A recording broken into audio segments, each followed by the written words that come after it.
Namaha. All blessings, all peace, all auspiciousness, and all of you who have come today to worship the Supreme Lord. Tonight, my lecture, the topic is worshiping the Deity. Especially, we will be studying the proper mentality of worshiping the Deity, not the specific rituals. That I will leave to Raghunandan. He can give a class on the specific rituals. But I will be speaking from Srimad Bhagavatam. And we will hear from the authority, Shukadeva Goswami and others. And we will also hear from Krishna himself on the mood, mentality, and importance of what we call Archan Marg, the path of worshiping Krishna, which is one of the 9 processes of the Bhakti Yoga science. Shravanam, Kirtanam, Vishnu Smaranam, Pada Sevanam, Archanam. That is deity worship. I will begin by chanting auspicious mantras to set the proper atmosphere. First, let us invoke the 12-syllable mantra which Srila Prabhupada, who is here in this temple, Srila Prabhupada is resident Acharya of this temple. We follow his teachings and precepts. So before speaking, he would always recite, and you can respond. Om Namo Bhagavate Vasudevaya. Om Namo Bhagavate Vasudevaya.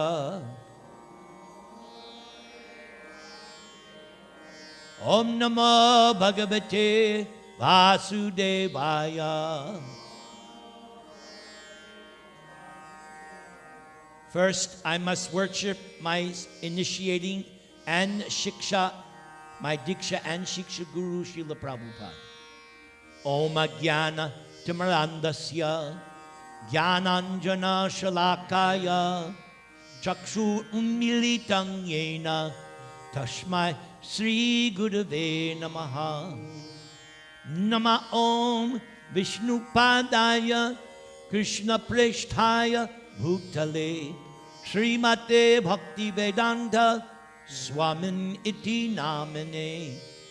Namaste Saraswate Devi Gaudavani Pracharane Nirvishesha Shunyavadi Paschatya Deshatarane.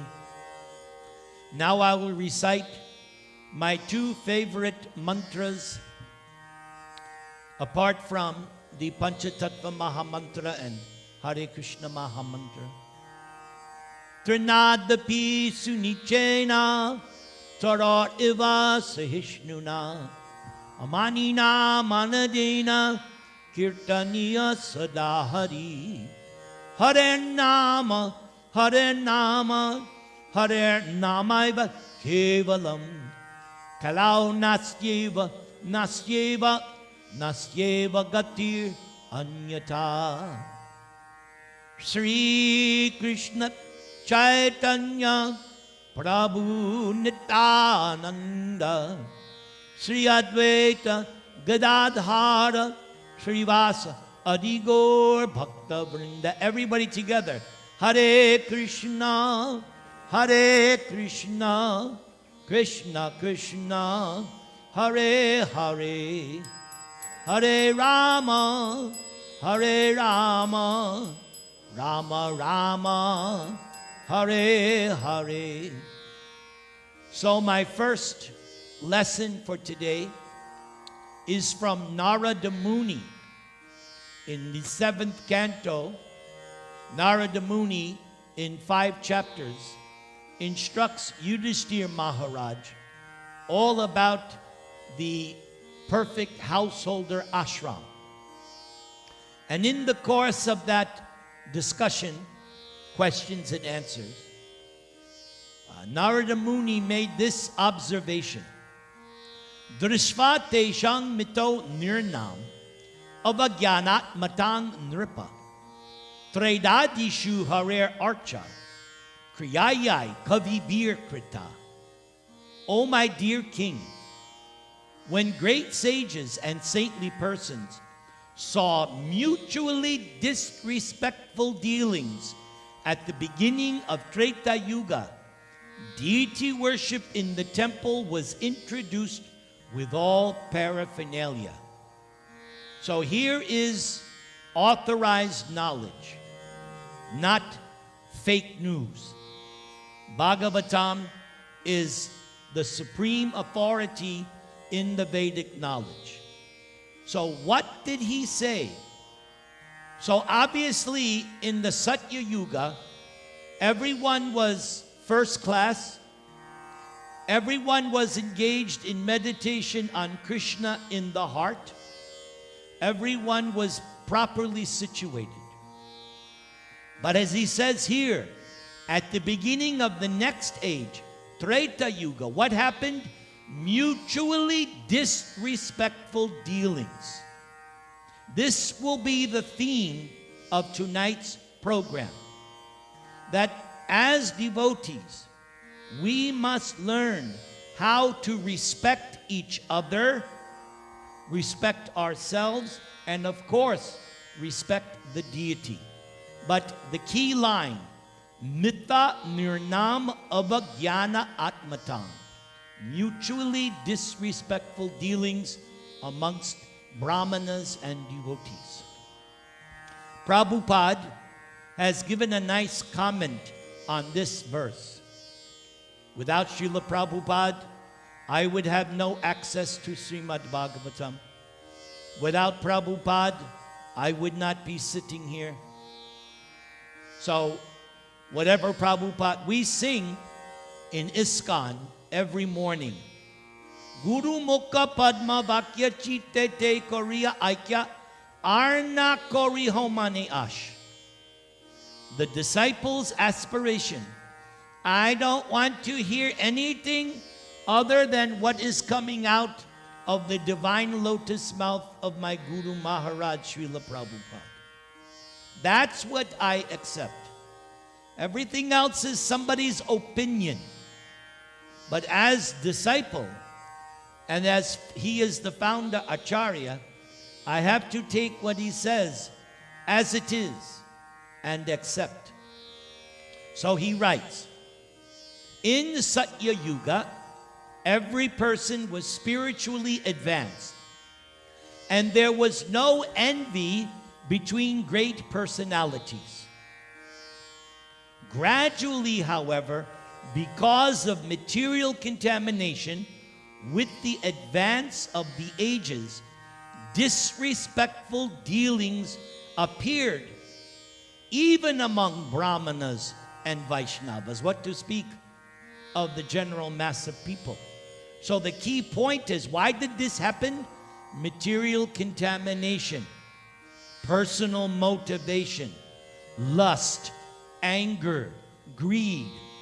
This is the cause of mutually disrespectful dealings. Ego, pride, as we say here in America, pride cometh before the fall. So, I am taught by Lord Chaitanya, and I chanted the mantra at the beginning, that I must always think of myself lower than the blade of grass. I'm lower than the straw in the street. And I must be very, very tolerant of others. And because Krishna is residing in everyone's heart, I must recognize that Krishna is in your heart. I must do that. That's why I chanted this other mantra. Vancha kalpatarubhyascha kripa sindhubhya evacha patitanang pavanebhyo vaishnavebhyo namo namaha. A devotee is a desire tree. A devotee can fulfill everyone's desires by his auspicious blessings. So, that is Prabhupada's comment on this. If you hear that I ring this bell because it is the instruction of my GBC that I must bring this bell everywhere I go, and I must use it. So I must respect my GBC. He is a sannyasi, His Holiness Badri Narayan Swami. So now the main section of tonight's lecture is the instructions of Lord Kapila. Lord Capilla, his instructions to his mother Devahuti, is the biggest section in the third canto of Srimad Bhagavatam, beginning with chapter 25 and ending in chapter 32. So that's 8 chapters of Kapila-deva's instructions. Now, when we hear these instructions, the preface is that Lord Capilla is Bhagavan, Krishna himself, in a different avatar. So we should not think that Lord Capilla is an ordinary person. He's in the Bhagavatam, the verses begin Sri Bhagavan Uvacha, just like Bhagavad Gita. So many times we see Sri Bhagavan Uvacha, not Sri Krishna Uvacha. Bhagavad Gita always says Sri Bhagavan Uvacha to emphasize that you should pick up that this is coming from the authority, Bhagavan, the topmost authority, Bhagavan, the possessor of all opulences. That is the meaning of Bhagavan. And in the case of Vishnu, Narayan, Krishna, and Kapila, he has all the opulences, unlimitedly. Aishvarasya samagrasya, viryasya yashasa sriya, jnana vairagyoschaiva, shanam bhaga itingana. He has all the opulences. They come in pairs. Beauty and wealth, fame and power, knowledge and renunciation. Those are the 6 Vedic opulences. And we learned on Radhashtami Day that Srimati Radharani is the possessor of those opulences. We learned that in our class here, Radhashtami morning. She is the full representative of all these opulences of Krishna. That is why we have Radharani right next to Krishna. They come together as Lord Chaitanya teaches. Just as there's a flame, you see the flame in front of Durga Mata's altar. So when you see the flame, there are 2 energies, heat and light. You cannot separate the heat and light from the flame. They're inseparable. Same way, Radha and Krishna, inseparable. They're always together. So, Kapila-deva, Bhagavan, has given some nice instructions about Archan Marg, deity worship. And if you try to hear and pay attention, you will get great benefit. If you're ready to proceed, please say Hare Krishna. Jai. We're on the train. I remember taking a train from Calcutta to Bhubaneswar. Overnight train. Clackety, clackety, clackety, clack.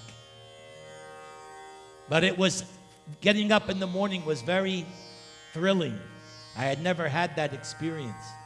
That was in 1995. And then from Bhubaneswar we went to, of course, Jagannath temple. And this temple is so blessed that besides Radha Krishna we have Jagannath, Balaram, Subhadra. Our temple is so blessed. We should always appreciate, and never take for granted. Never take for granted. Okay, Kapila-deva says, Madishnya darshana sparsha puja stuti abhivandanai bhuteshu mad bhavanaya satvena sanging maina cha.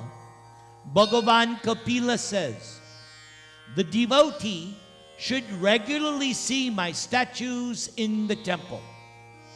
So this is one reason why we come to the temple, to see the Murti. Touch my lotus feet. Well, maybe at home you can touch your deity, but no, you can't. That is reserved for the pujaris. But if you have deities at home, they're your deities, you can touch. But we're not going to let everybody jump on the altar and touch the deity. One time in Los Angeles, I was giving a lecture on Tulsi Devi, and in the course, I was mentioning all the benefits of Tulsi, and one crazy girl jumped on the altar in order to get the blessings of Tulsi Devi. And one of the pujaris had to bring her out. Anything can happen in a temple. Anything's possible. One should touch my lotus feet and offer worshipable paraphernalia. So that is arati. When we do the aratrika or arati, we are worshiping with paraphernalia. And in different functions, different celebrations and festivals, the worshipable paraphernalia can actually reach up to 64 items. It can get that elaborate. So, all this is being done as the instruction of Bhagavan. And offer prayers. So there are many prayers. One should memorize prayers and offer them. So many prayers. Bhagavatam is full of prayers. And you know, coming from Hindu culture, you're already aware of so many prayers. These prayers should be recited out loud to benefit in front of the deity. And one should see the deity in the spirit of renunciation. What does that mean? The spirit of renunciation is, I am a servant. I'm not the enjoyer. I am the servant of the deity. I'm a sevak. Servant. That's how one should see. Not that I come into the temple, Krishna, I am here. No, that's not. Yes, we ring the bell to announce ourselves because deity worship is regal, like a king. Deity worship is in the mood of awe, veneration, respect, honor. So, the Lord is master. I am his insignificant servant. From the mode of goodness. Mode of goodness is described in Bhagavad Gita and in Srimad Bhagavatam. Basically, the mode of goodness means that I'm doing everything in order to become free from material contamination. I'm doing everything in order to elevate my consciousness to a higher standard, or in terms of another way of looking at it, purification.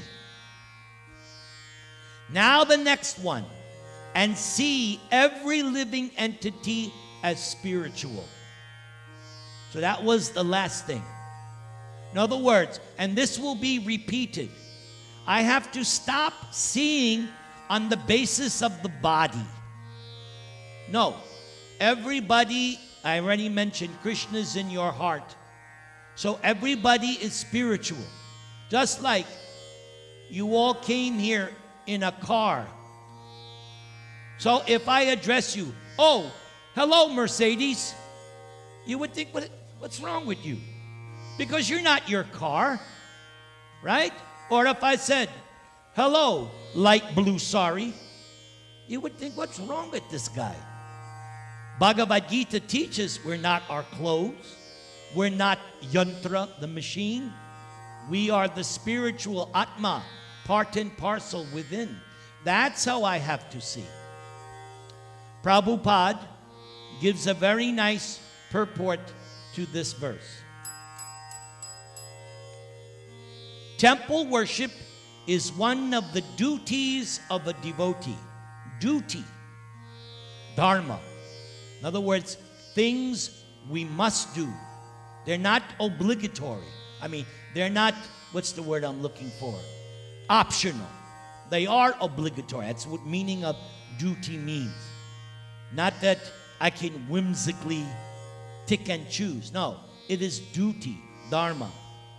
It is especially recommended for neophytes or beginners, but those who are advanced should also not refrain from temple worship. So even if you think, I'm advanced, Prabhupada is saying, that's okay. Still you must come and worship the deity. However, there is a distinction in the manner a neophyte and an advanced devotee appreciate the Lord's presence in the temple. So now we're getting closer to the whole idea of mentality.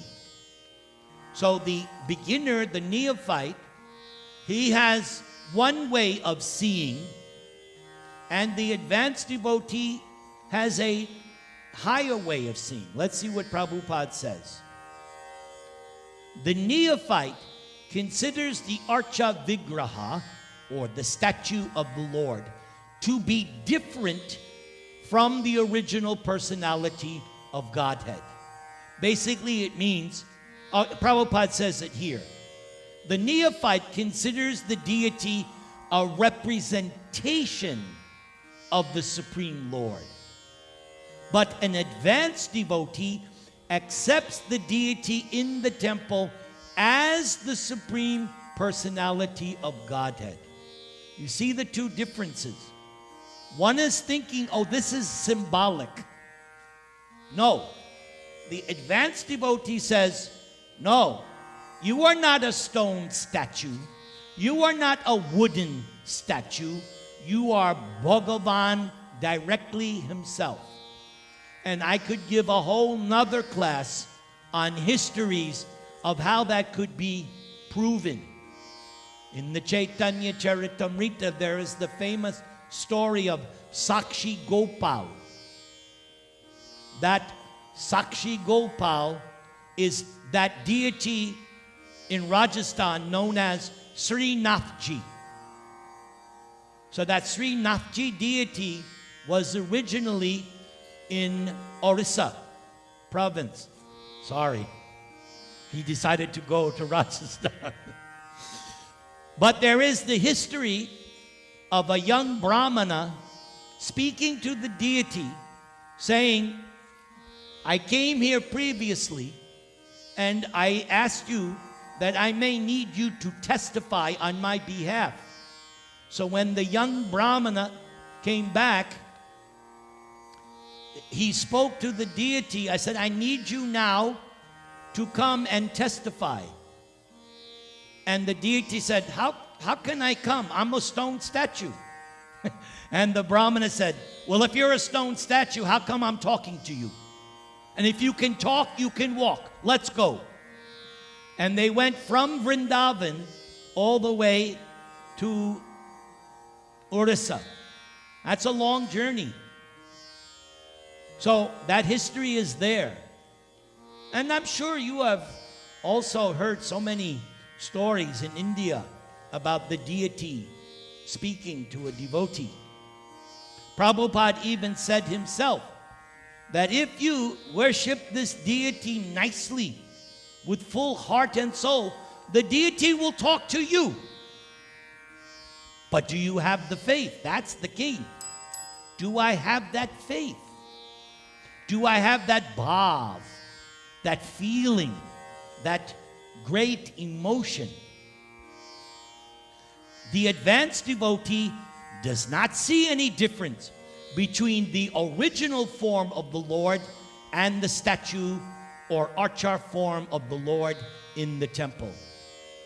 This is the vision of the devotee whose devotional service is in the highest stage of bhava, or love of Godhead.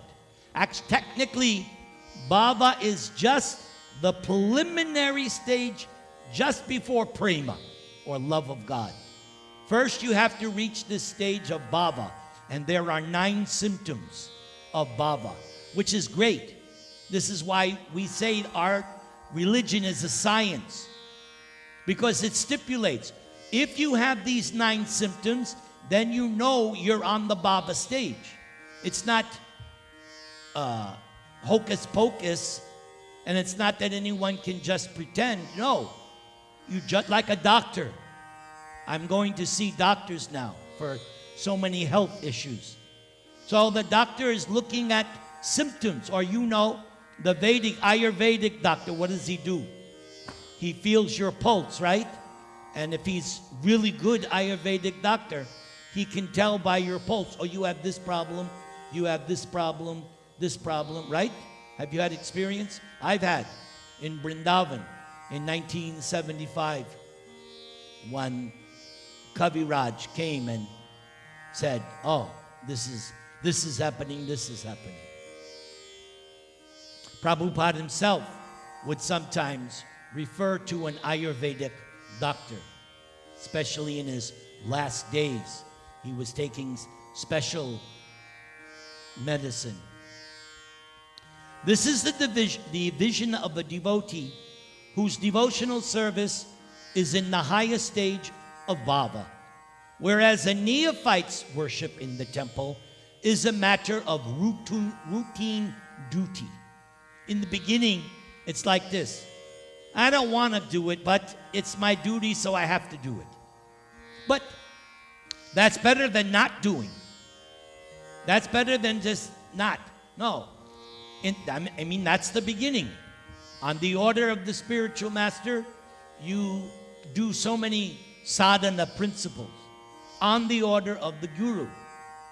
Temple deity worship is one of the functions of a devotee. So since you have all come, then you must be devotees. Because if you weren't devotees, you'd be watching football. This is Sunday. Football Mela. Today it started from, I think, 8 o'clock. All day long. One game after another. You can spend the whole day. Yes, but you chose differently because you are devotee. One goes regularly to see the deity nicely decorated. That is something Prabhupada insisted. The deity must be dressed opulently. Why? Because we are attracted to so many material things. So to draw our attention away, the deity has to be dressed opulently just to attract the mind. A topmost advanced devotee doesn't care. But we're not on that platform. You can't imitate. So temple deity worship is in the mood of a king. When the king is worshipped, he doesn't come out in his pajamas.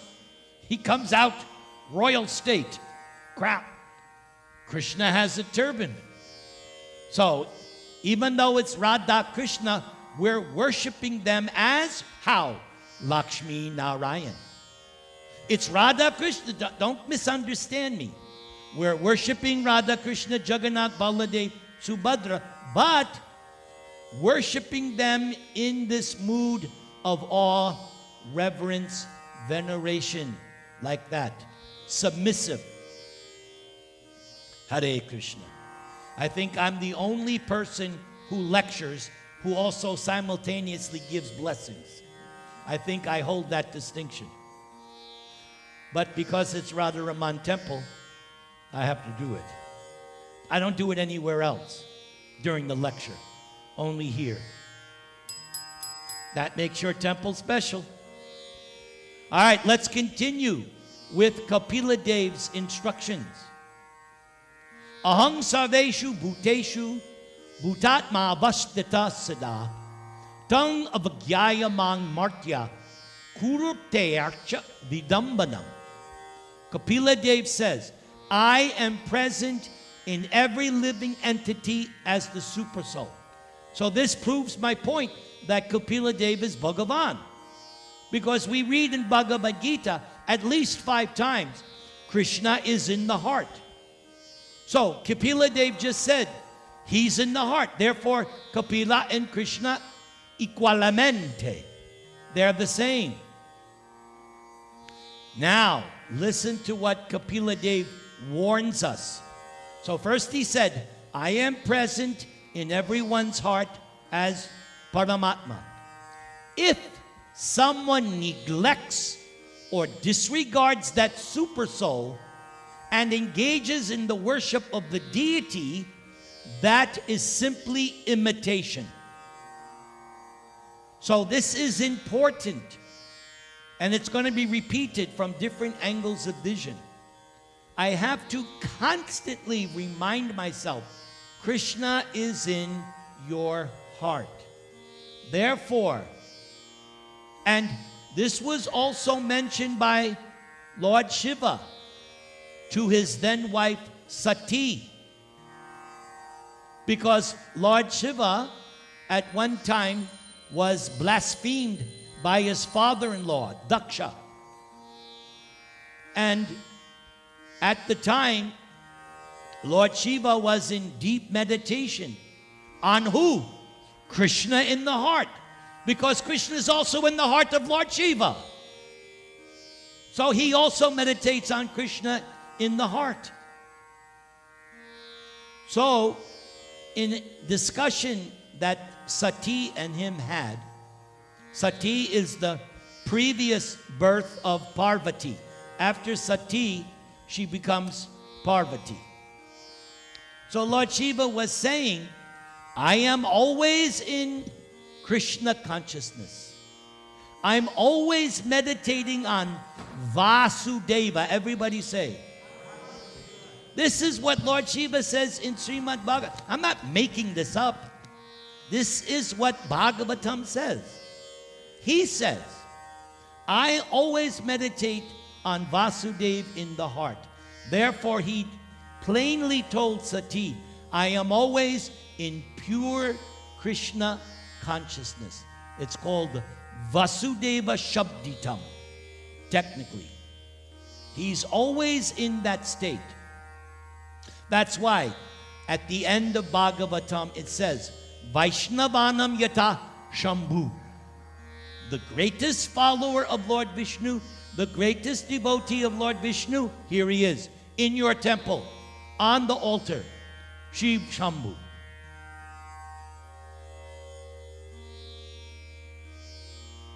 Kapila-deva continues, Yomang sarveshu bhuteshu santam atmanam ishvaram hitvarchang bhajate maudyad basmani eva juhoti sa.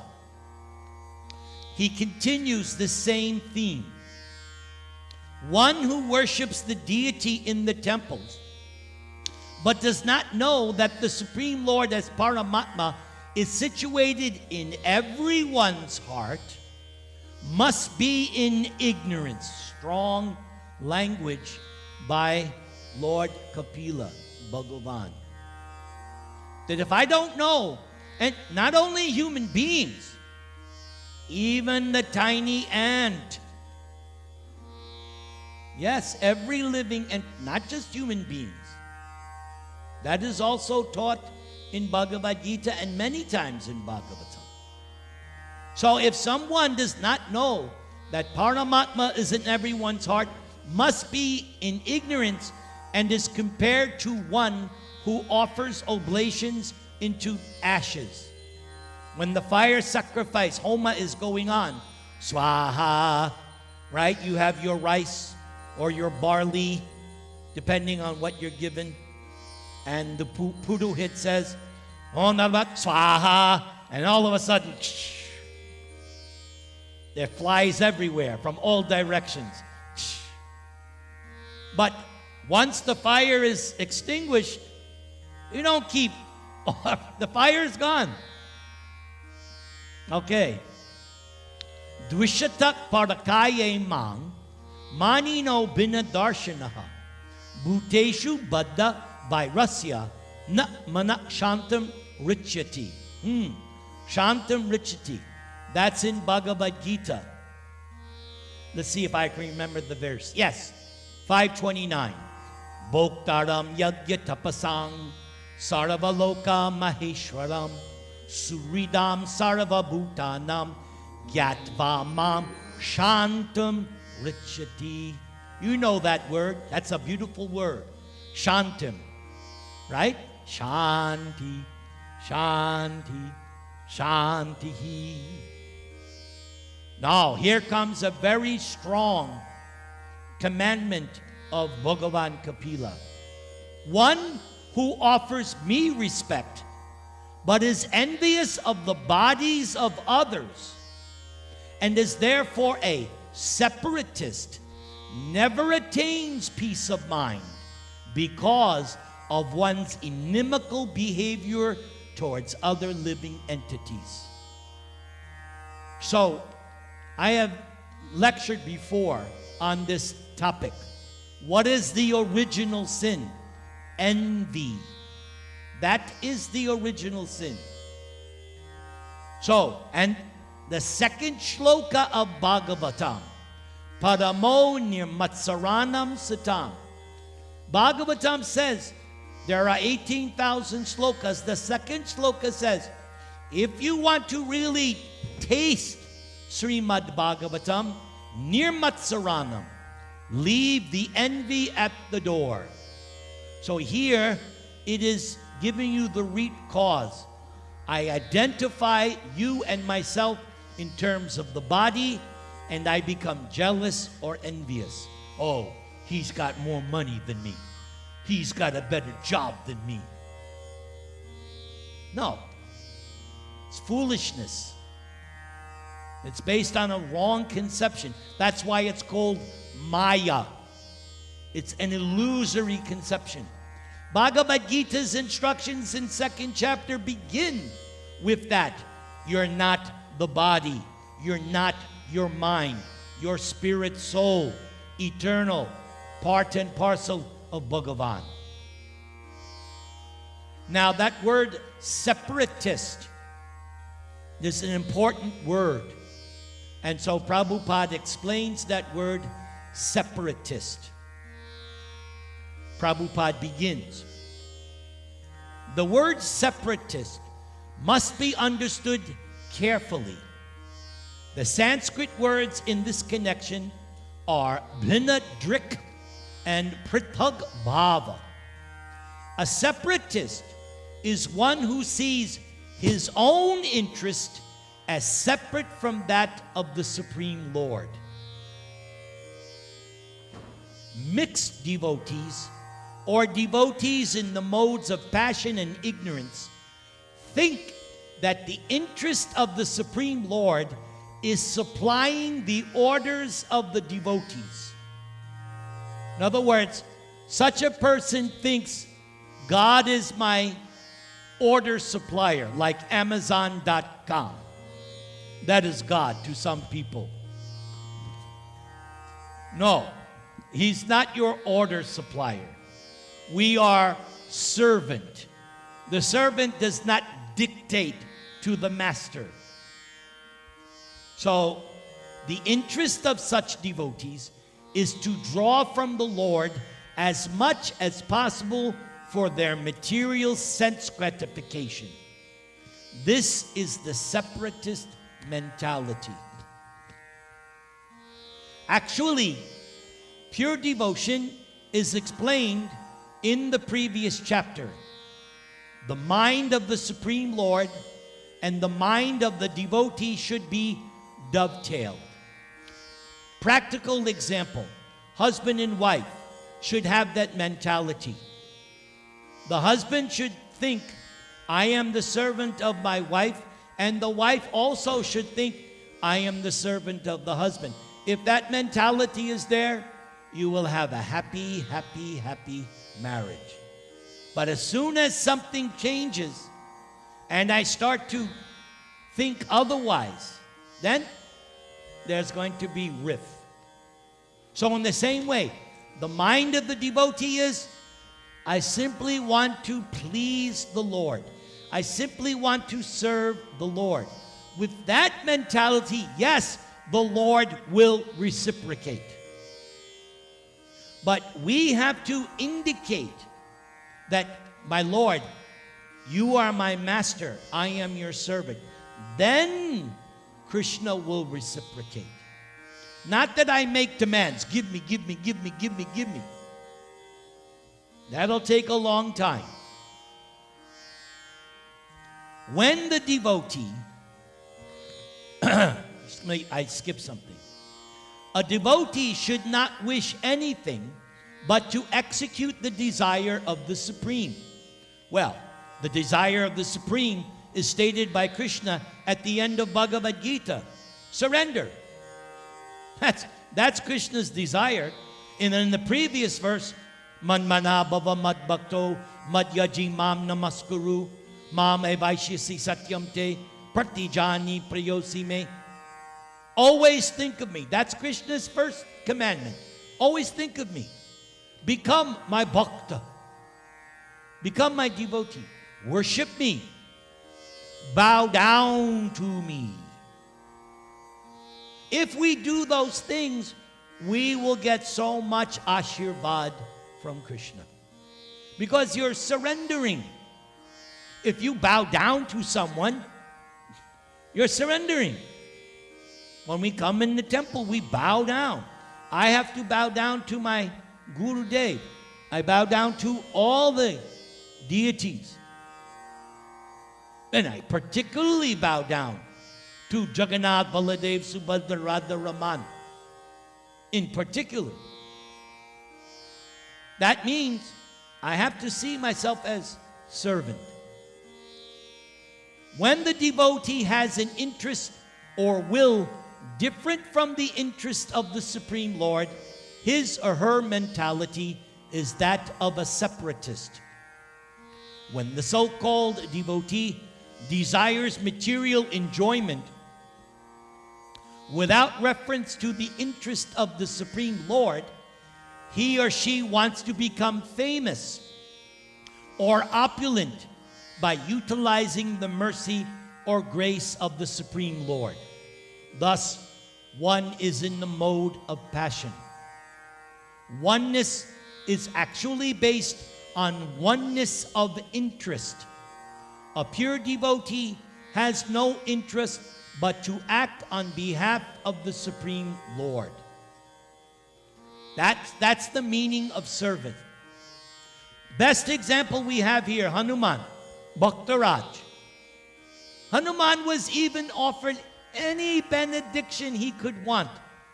After the battle of Lanka, after Sita was won, Hanuman played a big role, did he not, in rescuing Sita. Instrumental. Ram used him. So Ram was willing to give Hanuman any benediction. You can imagine if Ram came to you and said, okay, whatever benediction you want, what would you ask? I'm not going to ask you, but something to contemplate. If Ram comes to you and says, what would you like? What would you ask him? Oh, Ram, please give me a bigger house. Oh, Ram, could you make me president of... I don't think you want that. But you get the idea. So, oneness is actually based on oneness of interest. A pure devotee has no interest but to act on behalf of the Supreme Lord. When one has even a tinge of personal interest, then one's devotion is mixed with the three modes of material nature. It's not shuddha. It's not pure.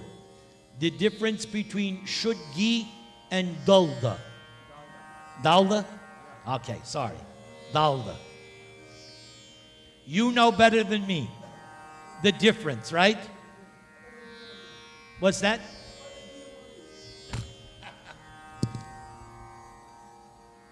Let's do one more verse. I could go on for another half hour, but we have to do the japa class. And usually 45 minutes is enough. Aham uchavachaya dravyai kriyayot panatyanage naiva tushe archita archayam bhuta grama vamanina. My dear mother. So this whole section of Bhagavatam is Kapila speaking to his mother Devahuti. Kardama Muni took sannyas even though he had God as his son. Why? That's another question. Why would Kardama Muni, Kapila-deva's father, after he appeared, why would he desire to take sannyas? You would think he's got God as his son. You'd want to know. Kardama wanted to set the example that in household life there is that stage where you become completely renounced. So he chose that. In other words, he saw himself as servant of his own son, Kapil. That's the mentality. My dear mother, even if one worships with the proper rituals and the proper paraphernalia, a person who is ignorant of my presence in all living entities never pleases me by the worship of the deities in the temple. So that has been the recurrent theme in tonight's class. So I hope you became inspired. I hope you became enlivened. Let's chant one time the Maha Mantra.